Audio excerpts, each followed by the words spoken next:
The story of Sarbacher is a fascinating one, and there's really no need for me here to go into the details. But what ended up happening is that Sarbacher in the 1950s had a very detailed discussion with the Canadian researcher Wilbert Smith, in which he stated to Smith that, yes, the UFO, in fact, Tim Good referred to this in his lecture earlier today, but stated that this is the UFO flying saucer phenomenon is more highly classified than the H-bomb.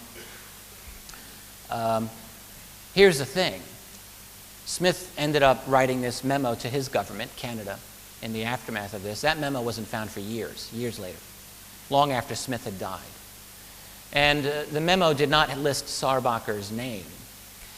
But in Smith's private papers, which were retained secretly by his family so that the Canadian government and other black op people couldn't get it, it's a key point, because they tried, were some handwritten notes, a transcript of the conversation that he had from way back in 1950. And in that case, in those papers, Sarbacher's name was listed. And it so happened that Sarbacher was alive in the 1980s when all this came out.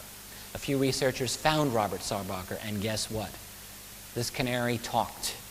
He's talked a lot, in detail, writing, in fact, a 2-page single-space type memo exactly confirming the existence of a program to study, to acquire to study crash-retrieved UFOs.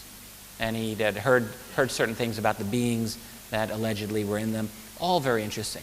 Eric Walker, the man on your far right, a colleague of Sarbacher, a longtime president of Penn State University, but more importantly, head of one of the most prestigious defense think tanks, the Institute of Defense Analysis, which was probably for a long time at the pinnacle of the U.S. Defense think tank industry. Walker also talked a lot toward the end of his life. And then the other man who's second from the right is astronaut Dr. Edgar Mitchell. I've had many conversations with Edgar Mitchell about this topic. He's spoken publicly a few times about this as well. And he said to me personally, and he's said publicly a few times, that he knew explicitly from several high-level sources. And look, when you're a Apollo 14 astronaut who's not going to want to be your friend, he's basically can talk to anyone he wants.